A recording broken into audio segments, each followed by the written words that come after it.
우리 같이 읽겠습니다. 한 목소리로 시작.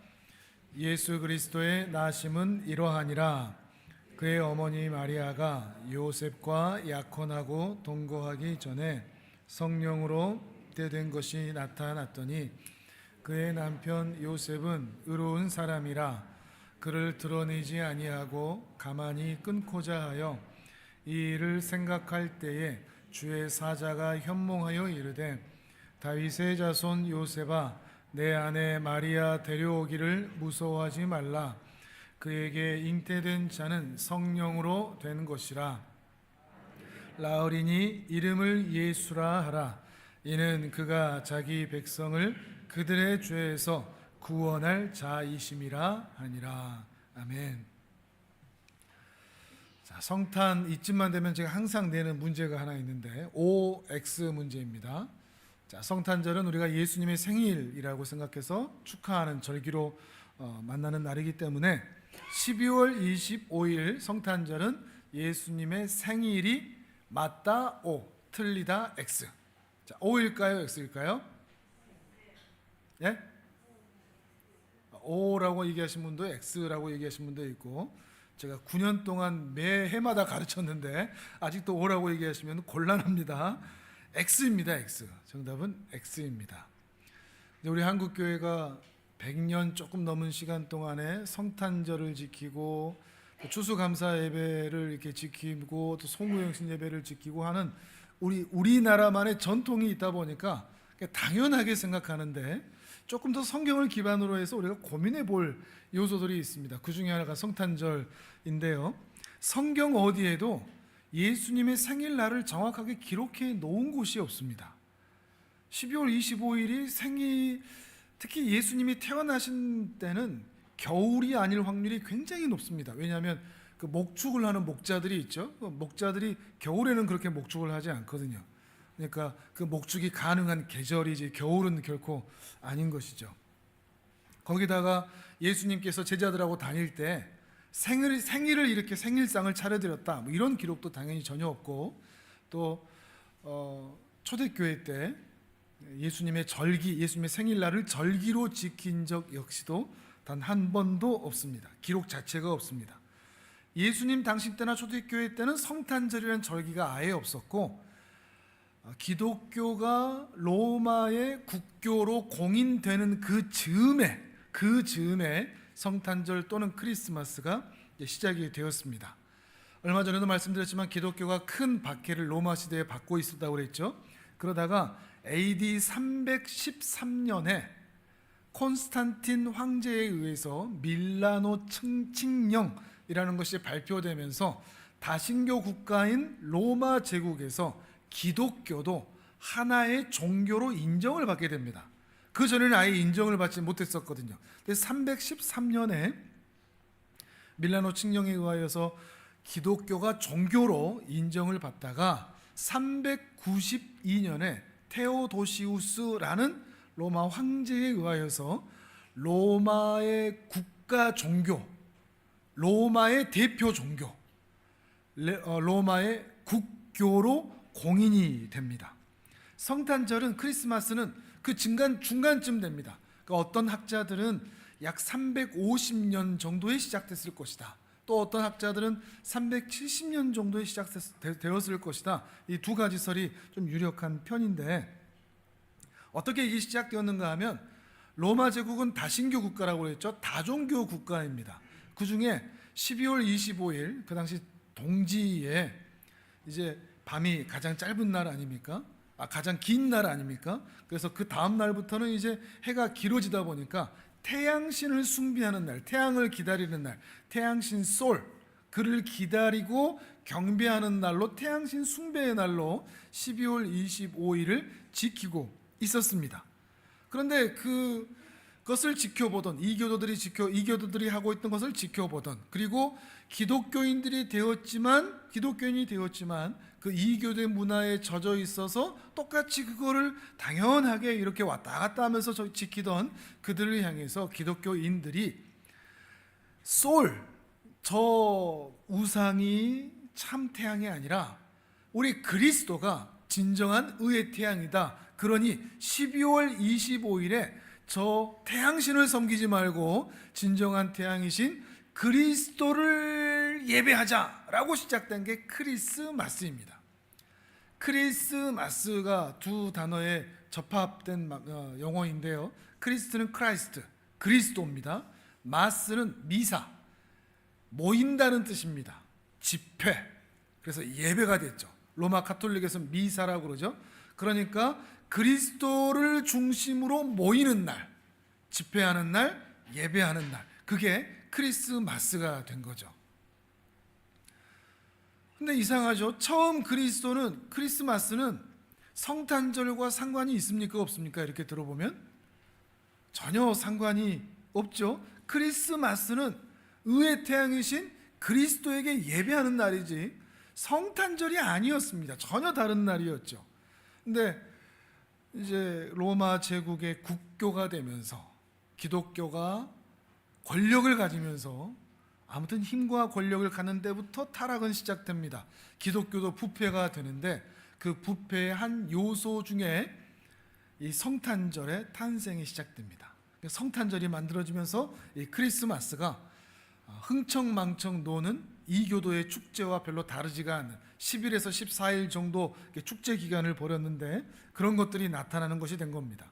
그러다 어느 순간 성모 마리아를 숭배하는 그런 사상이 만들어지고, 그리고 성모 마리아가 낳은 아기 예수가 중심이 되는 그런 성탄절로 이게 어떻게 됐는지를 알 수 없습니다. 그런데 역사를 쭉 보면 어떤 이유인지는 알 수 없지만 그렇게 변질되어 갔던 거죠.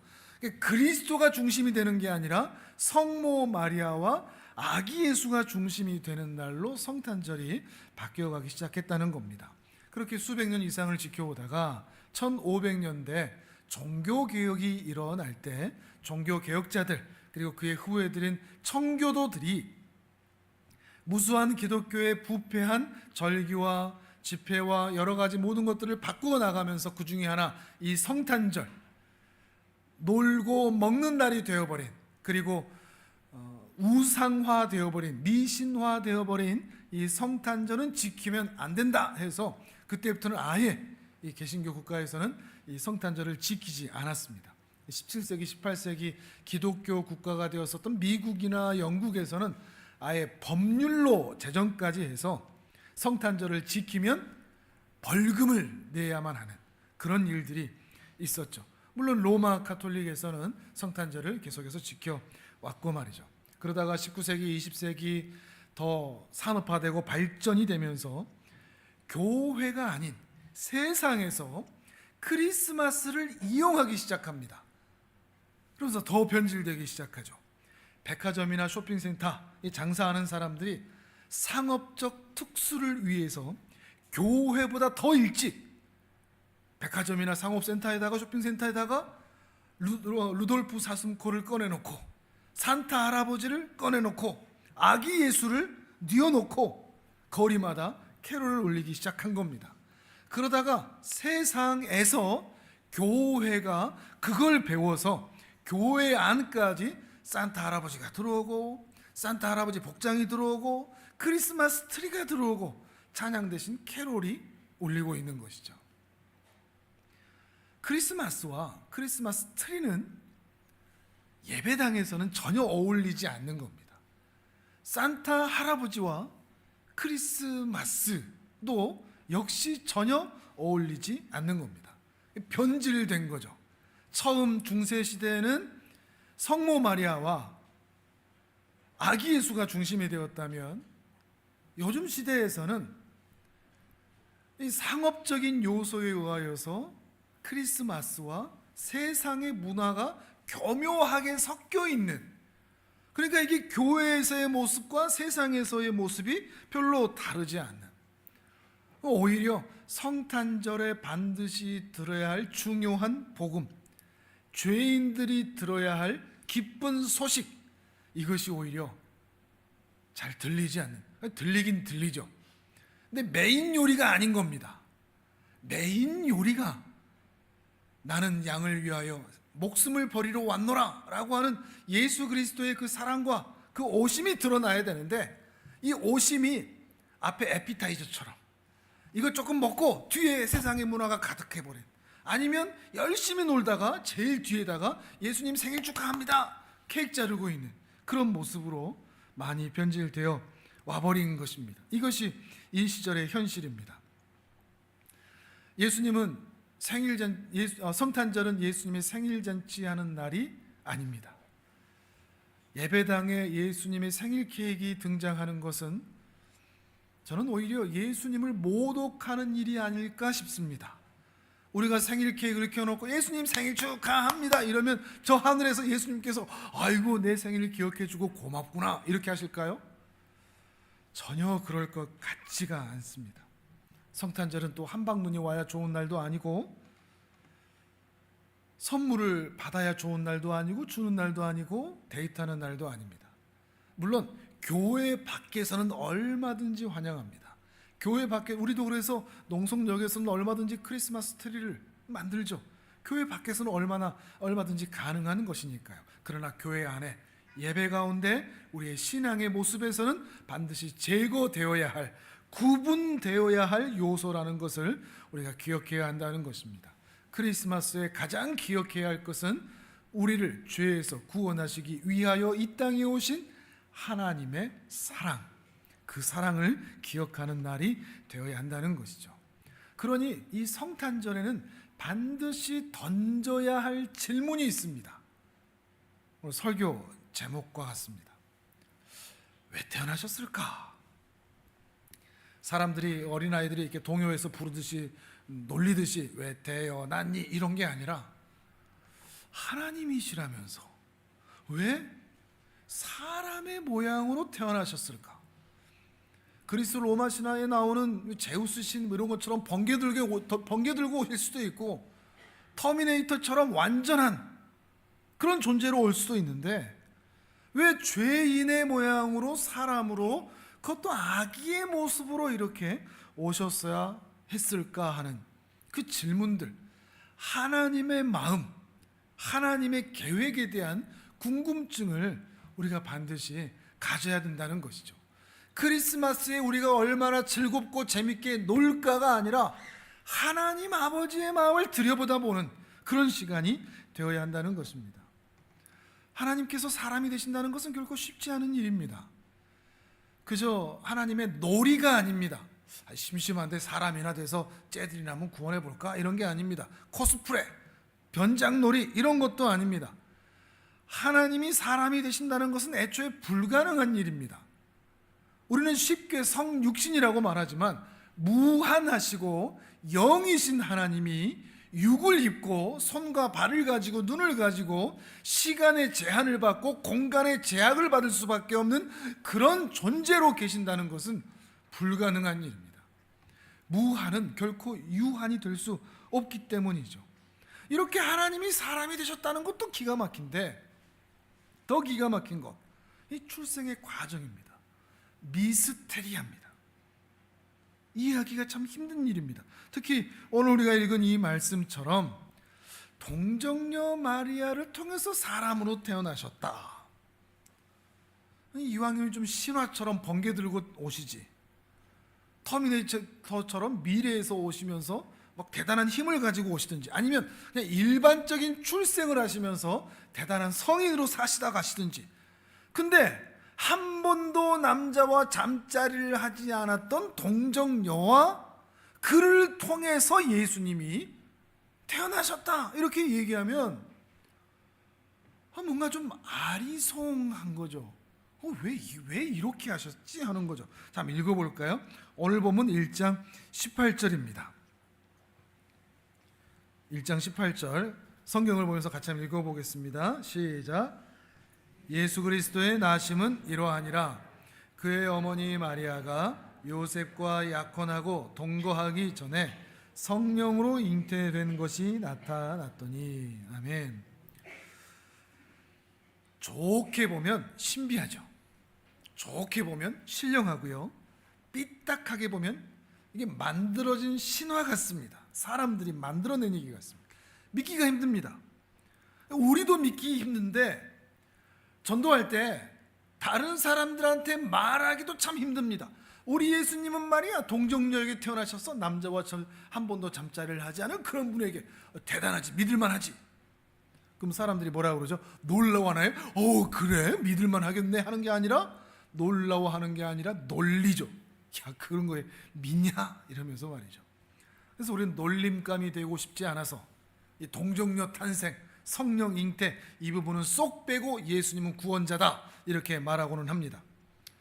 그런 의미에서 왜 하나님은, 예수님은 이 방법으로 오셨을까? 복잡하지 않습니까? 어렵지 않습니까? 거기다가 믿기 힘들고 전도도 하기 힘들지 않습니까?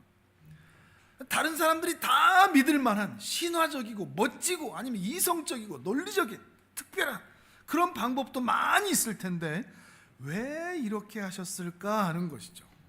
그런데 말이죠, 우리가 주일마다 고백하고 있는 기독교 신앙의 핵심이라고 말하고 있는 사도신경에서는 이 성령 잉태와 동정녀 탄생이 매우 중요한 요소라고 못 박아 선언하고 있습니다. 우리가 주일마다 낭독하는 사도신경, 그 중에 성자 하나님에 대해서 얘기하는 부분 같이 한번 읽어볼까요? 화면을 보겠습니다. 같이 읽겠습니다. 성자 하나님에 대한 부분이죠. 시작. 나는 그의 유일하신 아들 우리 주 예수 그리스도를 믿습니다. 그는 성령으로 잉태되어 동정녀 마리아에게서 나시고. 아멘. 이게 믿기 어렵다고 이 부분은 얼렁뚱땅 대충 넘어가시면 안 되는 부분입니다. 왜냐하면 이 부분이 해결되지 않으면 이 뒤에 붙는 부분들도 해결되지 않기 때문입니다. 그 뒤에도 한번 볼까요? 같이 읽어보겠습니다. 시작. 본디오 빌라도에게 고난을 받아 십자가에 못 박혀 죽으시고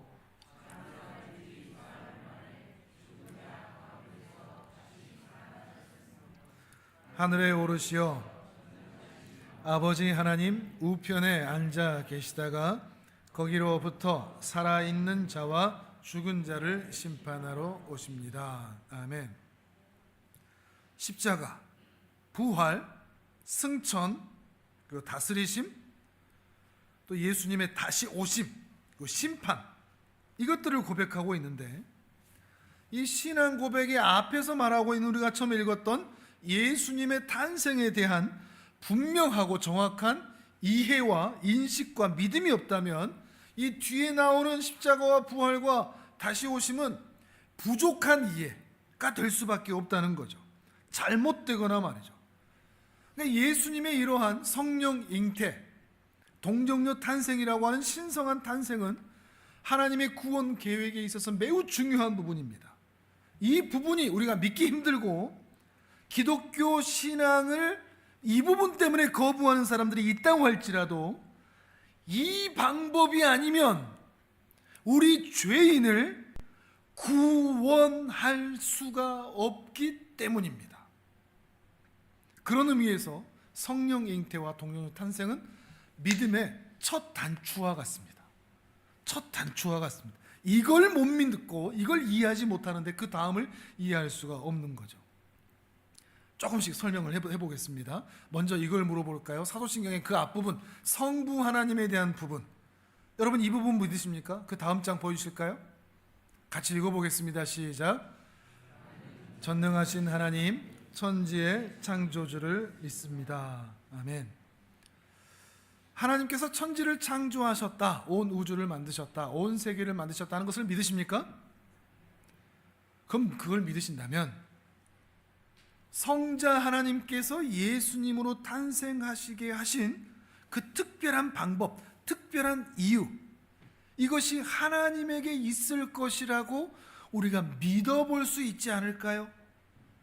이게 그냥 막연하게 기독교를 신격화 또는 신화화시키기 위한 방법으로 그냥 아무 의미 없이 만든 게 아니라 하나님의 특별한 목적을 가지고 성령 잉태와 동정녀 탄생을 하셨을 것이라고 우리가 좀 믿어볼 수 있지 않을까 싶은 것입니다. 이제부터 우리가 살펴보겠지만 예수님이 세상의 구원자가 되시려면 그분은 반드시 성령으로 잉태되셔야 하고 동정녀에게서 태어나셔야 합니다. 그만큼 중요합니다. 이렇게 태어나지 않으면 그분은 구원자의 자격을 갖출 수가 없습니다.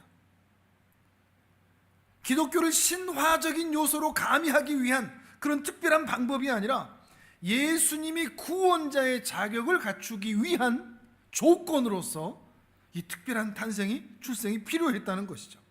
어떤 의미일까요? 왜 성령으로 잉태되셔야 됐고 왜 동정녀에게서 나셔야 됐을까요? 하나님에 의하여 나시면서 어떻게 또한 사람에게서 나는 이 일이 필요했는가 하는 것입니다. 이 질문에 대해서 답을 드리겠습니다. 먼저 성령으로 잉태되셨다.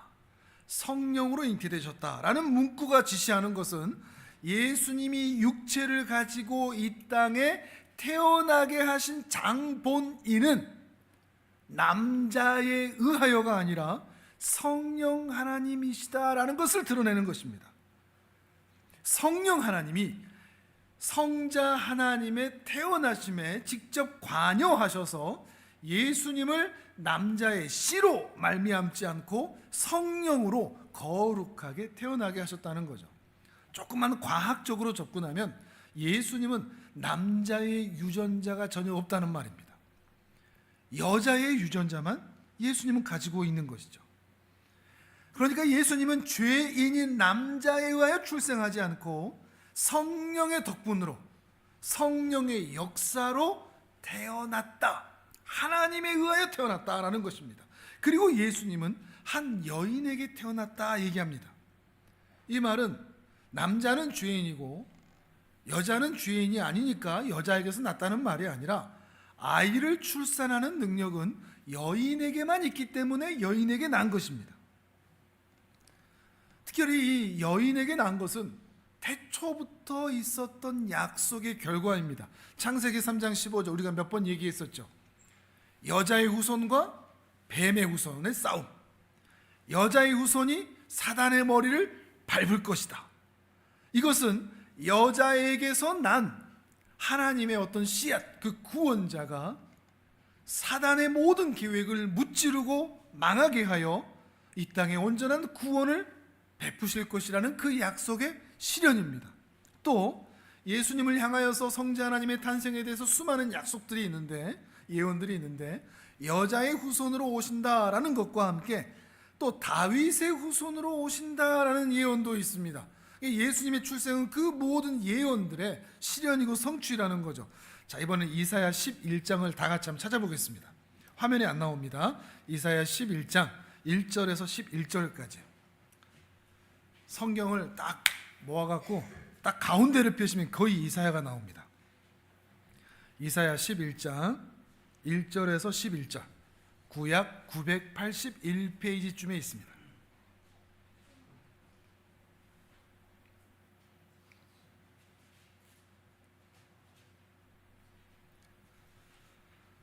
자, 이사야서 11장 1절에서 11절, 메시아에 대한 예언인데, 장차 오실 메시아가 이렇게 태어나서 이렇게 일하실 것이다 라는 예언들이 있습니다. 복음서의 내용들을 생각하면 아주 맞아떨어지는 내용들이 굉장히 많습니다. 자, 찾으셨으면 이사야 11장 1절에서 11절까지, 자, 우리 같이 읽도록 하겠습니다. 시작. 이새의 줄기에서 한 싹이 나며 그 뿌리에서 한 가지가 나서 결실할 것이요, 그의 위에 여호와의 영 곧 지혜와 총명의 영이요 모략과 재능의 영이요 지식과 여호와를 경외하는 영이 강림하시리니, 그가 여호와를 경외함으로 즐거움을 삼을 것이며 그의 눈에 보이는 대로 심판하지 아니하며 그의 귀에 들리는 대로 판단하지 아니하며 공의로 가난한 자를 심판하며 정직으로 세상의 겸손한 자를 판단할 것이며 그의 입에 막대기로 세상을 치며 그의 입술의 기운으로 악인을 죽일 것이며 공의로 그의 허리띠를 삼으며 성실로 그의 몸의 띠를 삼으리라. 그때 이리가 어린 양과 함께 살며 표범이 어린 염소와 함께 누우며 송아지와 어린 사자와 살진 짐승이 함께 있어 어린 아이에게 끌리며 암소와 곰이 함께 먹으며 새끼가 함께 엎드리며 사자가 소처럼 풀을 먹을 것이며 젖 먹는 아이가 독사의 구멍에서 장난하며 젖된 어린아이가 독사의 굴에 손을 넣을 것이라. 내 거룩한 산 모든 곳에서 해됨도 없고 상함도 없을 것이니 이는 물이 바다를 덮음같이 여호와를 아는 지식이 세상에 충만할 것임이니라. 그날에 이새의 뿌리에서 한 싹이 나서 만민의 기치로 설 것이요 열방이 그에게로 돌아오리니 그가 거한 곳이 영화로우리라. 그날에 주께서 다시 그의 손을 펴사 그의 남은 백성을 아수르와 애굽과 바드로스와 구스와 엘람과 시날과 하맛과 바다 섬들에서 돌아오게 하실 것이라. 아멘. 예수님이 태어나기 700년 전입니다. 이사야 선지자가 활동할 때는 그는 오실 메시아에 대해서 이렇게 예언하고 있는 것입니다. 메시아가 오셔서 이런 하나님의 나라를 만들 것이요 수많은 남은 자들이 메시아를 통해 돌아오게 될 것이다. 근데 독특한 건 메시아가 어디서 난다고 그러죠? 1절과 10절 이새의 줄기, 이새의 뿌리에서 난다 그럽니다. 자, 이새가 누구죠? 다윗의 아빠죠. 다윗의 아버지입니다. 조금 이상하죠. 근데 왜 다윗의 줄기, 다윗의 뿌리라고 말하지 않고 이새를 언급했을까요? 이새라고 언급한 것은 다윗이 영광스러운 왕이 되기 전의 상태, 비천한 자의 아들이었던 때를 강조하여 메시아도 비천한 상태로 태어날 것을 알리기 위해서입니다. 실제 당시에 다윗의 가문은 이스라엘이 포로 생활을 겪은 이후에 왕의 수명들은 다 하고 수백 년 동안 왕가의 전통은 다 사라지고 희망이 완전 끊어진 상태, 메시아가 다윗의 가문에서 날 것이라는 것을 기대할 수가 없는 상태. 특히 예수님이 태어나는 시절에 다윗의 아버지 요셉의 직업이 뭐였죠? 목수였죠. 목수를 하고 있는 왕가의 후손이었던 이 요셉이 목소를 하고 있는, 그것도 큰 도시가 아니라 나사렛 시골 작은 동네에서 살고 있었을 정도였습니다. 정말 이새의 뿌리죠. 이새의 줄기인 상태인 것이죠. 그런데 말이죠, 이게 조금 복잡해집니다. 왜냐하면 아직 남자와 잠자리를 하지 않은 처녀에게서 나고 또 남자의 도움을 받지 않고 여자의 태를 남자의 유전자에서 보호하여 성령의 능력으로 잉태하면서도 다윗의 후손으로 올 수가 있을까요? 이건 불가능한 이야기입니다. 분명히 남자로부터 태를 보호하겠다고 했습니다. 성령으로만 나야 됩니다. 그러면 다윗의 후손으로 올 수가 없는 겁니다. 이 약속을 성취하기 위해서는 말이죠. 이게 양립할 수 없는 조건이라는 거죠. 성령으로 오시는 것과 여자의 후손 그리고 다윗의 후손으로 온다는 것은 같이 세워질 수 없는, 실현될 수 없는 것이라는 겁니다. 그런데 오늘 보면 18절에 다시 힌트가 또 나옵니다. 자, 다시 한번 이번에 화면을 볼까요? 마태복음 1장 18절 같이 읽습니다. 시작. 예수 그리스도의 나심은 이러하니라. 그의 어머니 마리아가 요셉과 약혼하고 동거하기 전에 성령으로 잉태된 것이 나타났더니. 아멘. 예전에도 이 말씀을 드린 적이 있는데 힌트가 뭔지 보이십니까? 요셉과 마리아가 어떤 상태로 있다고요?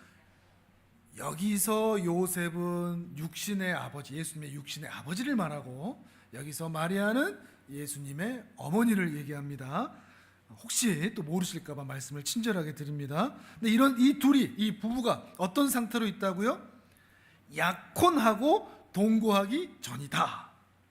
그러니까 정혼한 상태입니다. 유대에서 정혼했다, 약혼했다는 것은 합법적 결혼 상태가 되는 상태입니다. 완전하게 결혼하여 살림은 합치지는 않았지만, 그래서 육체적 잠자리는 하지 않지만 이 두 사람이 결혼한 상태로 합법적 부부가 되어 있는 상태라는 것이죠. 이러한 상태에서 성령으로 아이를 가졌다는 거죠. 전 이 말씀만 볼 때마다 정말 놀랍습니다. 아니, 이렇게까지 생각하셨다고? 이런 생각이 듭니다. 만약에 이들이 약혼한 상태, 정혼한 상태가 아니라 이미 결혼식을 올렸다, 그래서 같이 살고 있다, 그럼 뭐가 문제가 되죠? 뭐가 문제가 되죠? 동정녀라는 사실, 그럼 남자가 개입된다는 사실을 아무리 요셉과 마리아가 우리는 결백해요 라고 말해도 누가 믿어주겠습니까? 그럼 불가능하죠. 그 누구도 입증할 수도 없고 믿을 수도 없는 겁니다. 이미 결혼했다면 성령으로 태어났다는 근거가 사라지게 되는 거죠. 또 반대로 약혼한 상태가 아니라면 어떻게 되죠? 결혼도 하지 않고 정혼도 하지 않다면, 약혼도 하지 않았다면 그냥 서로 멀리서 보면서 썸만 타고 있고 아니면 전혀 모르는 상태였다 그러면 어떻게 되죠? 아버지 요셉이 분명 다윗의 후손인 것은 분명하지만 약혼이 아닌 남남의 상태라면 예수는 다윗의 후손으로 태어날 수가 없는 겁니다. 이해하시겠습니까? 다윗의 후손이 되지를 않는 거죠. 정혼한 상태가 아니기 때문에 그냥 남이라면. 그러니까 이 성령 잉태, 동정녀 탄생은 정말 신비하고 신령한 성령의 능력이 개입된 그런 출생이면서 또 매우 논리적이고 이성적인 출생이면서 또한 하나님의 약속이 실현된 출생이라는 것입니다. 자, 그 다음, 그래서 뭐? 이게 붙어야죠. 그래서 뭐? 성령 잉태, 동정녀 탄생, 그래서 뭐? 그거에 대한 결과가 뭘까요? 이게 이제 중요하죠. 그 다음에 꼬리를 물고 있어야 되죠. 그냥 성령 잉태, 동정녀 탄생을 믿습니다, 이걸로 끝나서는 안 됩니다. 성령 잉태의 결과가 뭔가, 그거에 대한 유익이 무엇인가, 동정녀 탄생에 대한 결과가 뭔가, 이거에 대한 유익이 무엇인가를 우리가 알 수 있어야 됩니다. 성령으로 잉태되었다라는 것은 그렇게 출생한 자가 하나님의 능력으로 난 완전한 하나님이라는 증거가 됩니다. 성령으로 잉태되었으니 예수는 하나님이시다가 되는 거죠. 또 동정녀에게 탄생하였으니 그는, 예수는 무엇이 되는 거죠? 완전한 사람이 되는 겁니다. 바로 이것 때문입니다. 예수는 성령 잉태와 동정녀 탄생을 통해서 인류 역사에서 가능할 수 없는, 단 한 번도 존재하지 않았던, 앞으로도 존재할 수가 없는 참 하나님이시면서 참 사람으로 태어나실 수 있었다는 거죠. 또 그 다음, 그래서 뭐? 그래서 어떻다는 거죠? 그래서 뭘까요? 참 하나님으로 참 사람으로 태어나신 이유가 뭘까요? 그래야 구원자가 될 수 있기 때문입니다. 여기까지 와야 됩니다. 참 하나님이시요 참 사람이어야 구원자가 될 수 있는 거죠. 우리를 사망과 멸망으로 가고 있는 죄인들을 구원할 수 있는 구원자의 자격은 그가 참 하나님이시고 참 사람이어야 합니다. 그래야만 하나님의 공의를 온전히 충족시켜 드릴 수가 있는데, 무슨 말인가 하면 하나님은 하나님이시기 때문에 죄가 없으시고 하나님은 참 사람이시기 때문에 죽을 수가 있습니다. 그래서 모든 죄인의 죽음을 대신할 수 있는 하나님께서 흡족해 하시고 받으실 만한 하나님의 어린 양이 될 수가 있다는 말입니다. 이삭을 대신하여 죽었던 수풀에 걸린 어린 양처럼, 출애굽 당시에 이스라엘의 모든 장자를 대신하여 죽었던 유월절 어린 양처럼 당신이 택한 백성들을 구원하시는 참 제물, 참 어린 양이 되시기 위해서 그는 참 하나님이셔야 되고 참 사람이셔야 되며, 그걸 이루기 위해 성령으로 잉태되시고 동정녀에게 나셨다는 것입니다. 바꿔 얘기하면, 쉽게 얘기하면 완벽한 제물이 되기 위해서입니다. 죽는데 가치 없는, 쓸데없는 죽음이 되지 않고 하나님의 공의를 충족시키고 인류의 모든 죄를 뒤집어 쓸 수 있는 완전한 제물이 되기 위해서 하나님은 예수님을 성령으로 잉태되시고 동정녀에게 태어나게 하셨다는 것입니다. 복잡하죠? 어지럽고 그래도 이해하기 어렵습니다. 왜 이렇게 복잡한 방법을 했을까요? 이유는 단순합니다. 인간의 죄가 그만큼 크고 깊고 무겁고 심각하기 때문입니다. 인간의 죄가 얼마나 무거운지는 구약시대를 보면, 수많은 제사들을 보면 알 수 있습니다. 이 땅에 어떤 제물로도 인간의 죄를 완전히 씻을 수가 없습니다. 아무리 정결한 흠없는 짐승을 드리고 수천 마리 수만 마리를 드리고 어마어마한 제사를 드려도 사람의 죄악이 너무나 커서 하나님의 진노를 온전히 가릴 수가 없습니다. 또 제사를 드려야 됩니다. 사람의 죄악을 완전히 덮어서 하나님의 공의를 충족할 만한 온전한 제물이 이 땅에는 없는 겁니다. 또한 그 제사를 온전하게 드려줄 제사장도 없는 겁니다. 제물도 없고 제사장도 없으니 제사가 온전히 드려질 수도 없는 것이죠. 세상에 존재하는 그 어떤 방법도 부족하고 일시적이고 임시적인 방법뿐이라는 것입니다. 근데 우리의 죄를 씻길 수 있는 단 하나의 방법이 있긴 있습니다. 근데 이게 하나님께 너무 송구합니다. 죄송한 말이 됩니다. 외람됩니다. 황송합니다. 왜냐하면 유일하게 선하신 분은 하나님 한 분이시기 때문에 그렇습니다.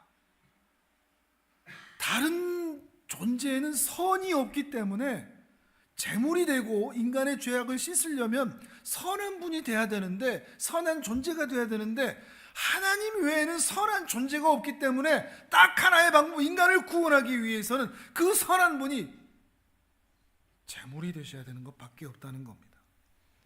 그리고 그가 제사장이 되셔야 되고 그가 온전한 제사를 드려주셔야 되는 것입니다. 그런데 문제는 하나님은 영원하시고 영이신 분이시기 때문에 죽을 수 있는 존재가 아닙니다. 죽고 싶어도 하나님은 죽을 수가 없습니다. 그래서 하나님은 죽을 수 있는 존재가 되기로 하십니다. 그 중에서, 무수한 피조물들 중에서 하나님이 가장 사랑하시고 영원히 기뻐하시고 즐거워하시는 사람의 모양으로 오셔서 그 사람들을 구원하기 위해 제물이 되고 제사장이 되고 온전한 제사가 되기로 하신 것입니다. 그러나 사람으로 온다고 해서 죄인인 사람으로 올 수는 없는 겁니다. 그럼 온전한 제물이 되지가 않으니까요. 그래서 죄가 없는 하나님으로 온전함을 갖춘, 하나님의 온전하심을 그대로 갖춘 존재로 오셔야 되는데, 그래서 남자에 의하여 태어나지 않고 성령으로 인해 태어나는, 성령으로 잉태하는 방법을 택하셨다는 말입니다. 그래서 예수님은 완전한 제물이 되신 거죠. 완전한 대제사장이 되신 거죠. 그리고 십자가에서 단 한 번의 영원한 완전한 제사를 드리셨던 것입니다. 또 완전한 사람으로 태어나기 위해서 출산할 수 있는 여인의 몸에서 태어나셔야 되는데, 여인에게서 난 여자의 후손으로 태어나셨습니다. 신비하게 태어난 게 아니라 사람들하고 똑같이 엄마 뱃속에서, 여인의 뱃속에서 10개월을 머물렀다. 전 참 궁금합니다. 그리 계심에도 분명히 영원한 하나님이시기 때문에 모든 것을 다 아신단 말이죠. 완전한 하나님이시고 완전한 사람의 상태이기 때문에 태아로 있으면서도 모든 걸 다 아시는 지혜로우신 하나님이신데, 그 10달을 유한한 존재의 엄마의 태 속에서 지내셨을 사람들하고 똑같이 그저 머리로만 아시는 사람이 어떻게 태어나고 만들어지고 10개월 동안 자라고 어떻게 밖으로 나오고 어떻게 엄마 젖을 먹고 어떻게 성장하고 하는 것을 머리로 아시는 것을 직접 다 경험하신 겁니다. 기가 막힌 거죠. 기가 막힌 거죠. 그래서 예수님의 성육신은 상상할 수 없는 끔찍한 황송한 하나님의 사랑의 표현이 될 수밖에 없다는 것입니다. 똑같이 손을 가지시고 똑같이 발을 가지시고 똑같이 연약하시고 똑같이 배고프시고 똑같이 눈물을 흘리시고 똑같이 시간의 제약을 받으시고 똑같이 공간의 제약을 받으실 수 있는 한 인간 그 자체로, 사람 그 자체로, 어디를 봐도 사람일 수밖에 없는 그 존재로 태어나신 것입니다. 이렇게 성령으로 잉태되시고 동정녀 마리아에게 나셨기 때문에 예수님은 완전한 하나님이면서 완전한 사람으로 세상 모든 죄를 지고 가는 하나님의 어린 양으로 이 땅에 오셔서 죽을 수 있었던 것입니다.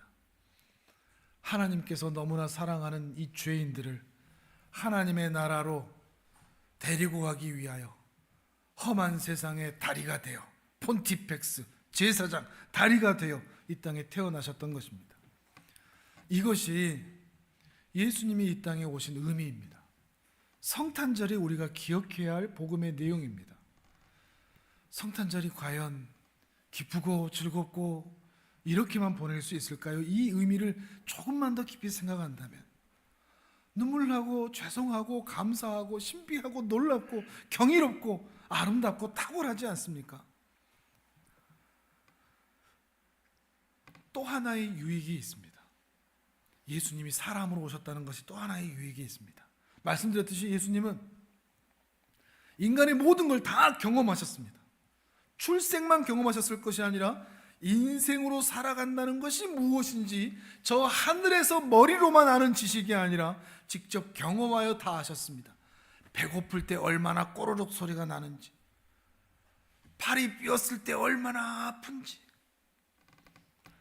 배신당했을 때 얼마나 마음이 시린지, 얼마나 사람을 잃어버린다는 것이 아픈지, 모든 것에 하나님으로서 지혜로우셨지만 사람으로서는 매우 연약하셨다는 것입니다. 피곤하시면 주무셔야 됐고 배고프면 먹어야 됐고 때로는 순종하기 어려워서 땀이 빗방울이 되도록 기도하셔야 됐습니다. 그래서 히브리서 4장 15절은 바로 그러한 부분을 이렇게 말하고 있는 것입니다. 화면을 보면서 우리 같이 읽어보겠습니다. 시작. 우리에게 있는 대제사장은 우리의 연약함을 동정하지 못하실 이가 아니요 모든 일에 우리와 똑같이 시험을 받으신 이로되 죄는 없으시니라. 그러므로 우리는 긍휼하심을 받고 때를 따라 돕는 은혜를 얻기 위하여 은혜의 보좌 앞에 담대히 나아갈 것이니라. 아멘. 예수님은 우리의 연약함을 다 아십니다. 근데 죄가 없으십니다. 이게 바로 예수님의 하나님 되심, 사람 되심, 예수님의 신성, 예수님의 인성을 가리키는 거죠. 근데 그가 우리를 다 아십니다. 그래서 우리를 긍휼히 여기십니다. 동정하십니다. 여러 번 말씀드리지만 예수님이 몸이 아프다는 걸 알까요? 이해하실까요? 너무 아픈데 예수님이 우리 몸이 아프다는 걸 이해하실까요? 알죠. 십자가에서 그 대못이 박혀보셨는데. 외롭다는 거 알까요? 아시죠? 겟세마네 동산에서 혼자 그렇게 세 번 연거푸 기도하셨는데. 배신당하는 거 알죠? 집 없다는 서름도 알죠? 인자는 머리 둘 곳이 없다고 하셨으니까. 돈 없는 서름도 다 아십니다. 평생 가난한 아버지 목수 그 일을 도우면서 사셨으니까요. 우리 형편을 다 아십니다. 그래서 우리는 그저 멀리 계시는 신에게 도와주세요라고 얘기하는 게 아니라 나를 정말 동정하시고 경험하여 아시는 그 주님께 나를 불쌍히 여겨달라고. 하나님, 제가 너무 외로운데요, 너무 아픈데요, 너무 힘든데요, 주님도 이거 다 아시잖아요, 그러니까 좀 도와주세요 라고 말할 수 있는, 그러면 주님도 그래 나도 알아 라고 하면서 우리와 동행하실 수 있는 그 주님 앞에 긍휼하심을 받고 때를 따라 돕는 은혜를 얻기 위하여 은혜의 보좌 앞에 담대히 나아갈 수가 있는 겁니다. 우리가 믿음이 좋아서 믿음으로 나아가는 게 아닙니다. 잘났어도 아닙니다. 앞으로 잘할 것이기 때문도 아닙니다. 주님이 나를 아시기 때문에, 주님이 나의 모든 연약함을 아시기 때문에 십자가를 지신 우리의 사랑, 우리를 향한 그 사랑이 있기 때문에 우리는 담대히 나아갈 수 있는 것입니다. 그러니 우리의 시선도 이제 우리 예수 그리스도를 향했으면 좋겠습니다. 주님 아시죠? 그리고 나를 대신해서 그 모든 질고를 지셨죠. 앞으로 더 많은 세월 주님을 사랑하며 주님을 바라보며 살아갈 수 있기를 원합니다. 이 마음으로 주 앞에 설 수 있다면 좋겠습니다. 그런 성탄절이 되시기를 바랍니다. 성탄절에 우리가 어떻게 인사하죠? 메리 크리스마스 그러죠. 여기에 액센트가 어디에 붙어야 될까요? 메리 크리스마스. 메리는 세상 사람들이 붙이는 데입니다. 메리 크리스마스. 세상 사람들이죠. 해피 크리스마스. 즐겁고 술 한잔하고 흰눈 오고 선물 주고받고. 마스는 종교인들입니다.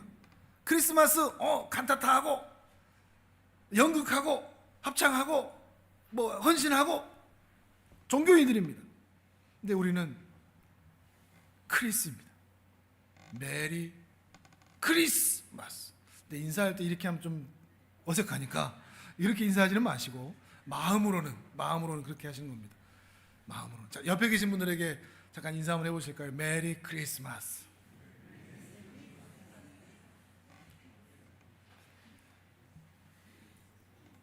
인생이 너무 바빠서 그리스도를 잊어버리는 일이 없었으면 좋겠습니다. 몸이 너무 아파서 너무나 힘든 일이 너무나 많아서 그리스도를 기억에서 지워버리는 일이 없었으면 좋겠습니다. 메리에게 빼앗기지도 않고 마스에게도 빼앗기지 않는 평생토록 그리스도를 쫓아가는 존귀한 하나님의 사람들 되시기를 주님의 이름으로 축복합니다. 아멘. 우리 전 함께 기도하겠습니다. 주님,